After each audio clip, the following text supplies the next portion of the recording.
사랑하는 새벽나라 친구들 반갑습니다. 여러분과 월요일 말씀을 나눌 김승겸 목사입니다. 오늘도 말씀으로 하나님과 함께하는 하루가 되길 바랍니다. 여러분은 스크루테이프의 편지라는 책을 보신 적이 있나요?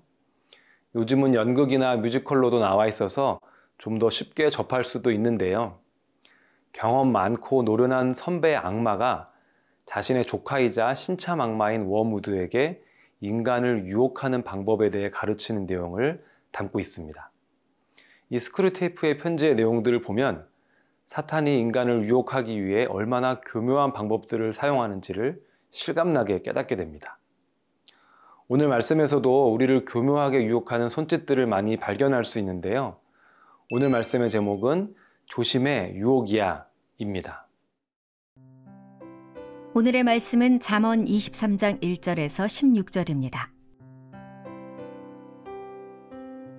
내가 높은 사람과 함께 앉아 음식을 먹게 되거든 내 앞에 누가 앉아 있는지 잘 보고 만약 내가 많이 먹는 것을 좋아하는 사람이라면 내 목에 칼을 두어서라도 참아라.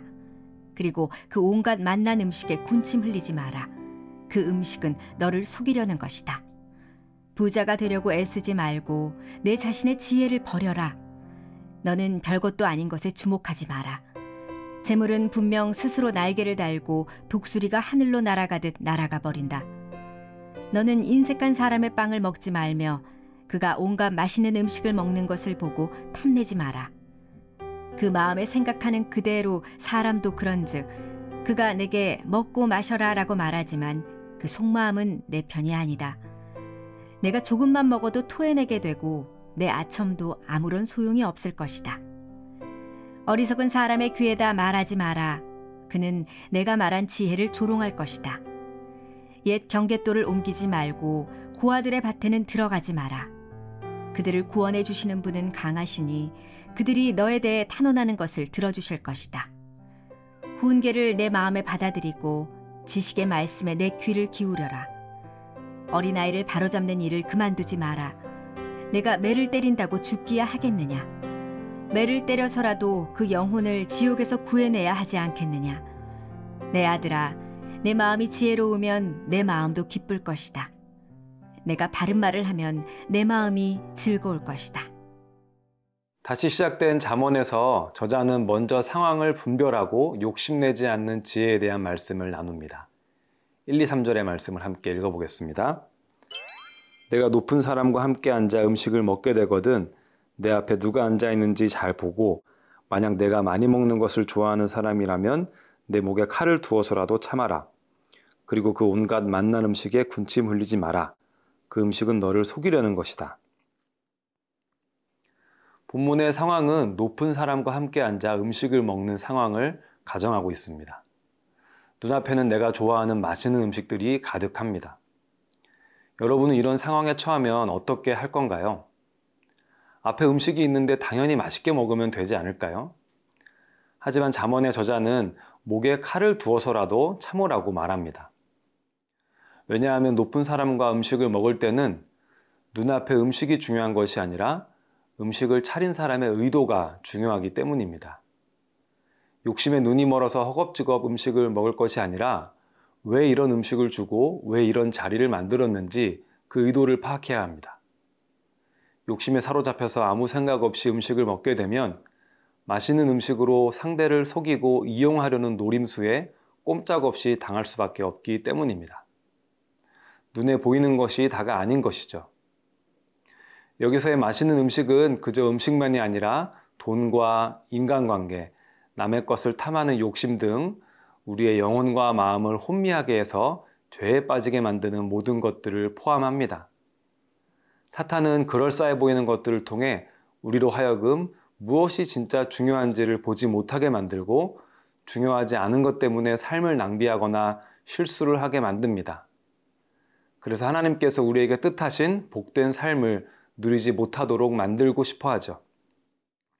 그렇기 때문에 우리는 주님 안에서 말씀과 기도로 늘 깨어서 진짜 복된 것을 분별할 수 있어야 합니다. 사랑하는 새벽나라 친구들, 영적인 싸움은 하루하루와 순간순간의 싸움입니다. 사탄은 작은 틈을 통해 우리의 마음을 틈타고 무너지게 만들려고 할 것입니다. 하지만 사탄의 공격에 집중하는 것이 아니라 하나님의 뜻과 마음에 집중한다면 우리는 넉넉히 승리할 수 있을 것입니다. 오늘 하루도 승리하는 새나 친구들이 되길 축복합니다.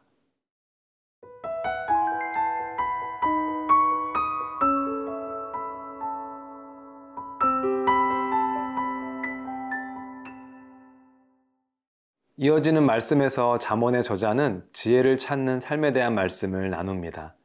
12절에서 14절의 말씀을 함께 읽어보겠습니다. 훈계를 내 마음에 받아들이고 지식의 말씀에 내 귀를 기울여라. 어린아이를 바로잡는 일을 그만두지 마라.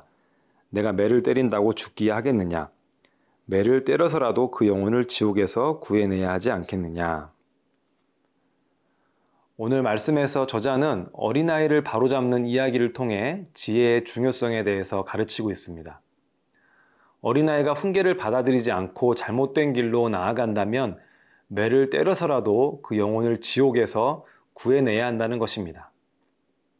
여기서 중요한 것은 매를 때리는 행위 그보다도 어떠한 대가를 치르더라도 자녀들을 반드시 올바른 길로 인도해야 한다는 사실입니다. 만약 어린아이들이 아파할 것을 걱정해서 자녀들을 올바른 때에 올바른 길로 인도하지 못한다면 매를 맞는 것과는 비교할 수 없는 영원한 고통이 자녀들에게 임할 수 있기 때문입니다. 부모가 매를 때려서라도 사랑하는 자녀를 지옥에서 건져내려고 하는 것처럼 우리 하나님께서는 하나님의 사랑하는 자녀들을 영원한 지옥에서 건지시기 위해 매일매일 우리를 주목하고 훈계하십니다. 때로는 정말 매를 맞는 것처럼 힘든 순간이 찾아올 때도 있습니다. 그러면 우리는 과연 하나님이 정말 나를 사랑하시는 것이 맞는지에 대한 의심이 생기기도 합니다. 하지만 히브리서 12장 6절의 말씀은 하나님께서 사랑하시는 사람을 연단하시고 아들로 받으신 사람들마다 채찍질 하신다고 말하고 있습니다. 만약 우리가 죄를 짓는데도 하나님께서 우리를 훈계하지 않으신다면 그것은 사랑이 아니라 무관심일 것입니다. 하나님은 우리를 사랑하시는 만큼 우리에게 깊은 관심을 가지십니다. 사랑하는 새벽나라 친구들, 살아가면서 힘든 시간이 찾아올 때마다 그 속에 감추어져 있는 하나님의 사랑의 손길을 볼 수 있게 되기를 바랍니다. 하나님은 우리 삶의 모든 환경들과 상황들 속에 함께하고 계시고 그 모든 사건들을 통해서 우리를 하나님의 자녀로 빚어가십니다. 하나님의 사랑을 날마다 더욱 확신하는 복된 새나 친구들이 되길 축복합니다. 사랑하는 하나님, 우리를 사랑하셔서 늘 주목하시고 인도하시는 선한 목자 되신 주님을 찬양합니다. 때로 우리가 잘못된 길로 나아가더라도 주님의 말씀을 겸손하게 받아들이고 주님을 닮아가고 따라갈 수 있도록 도와주세요. 예수님의 이름으로 기도드립니다. 아멘.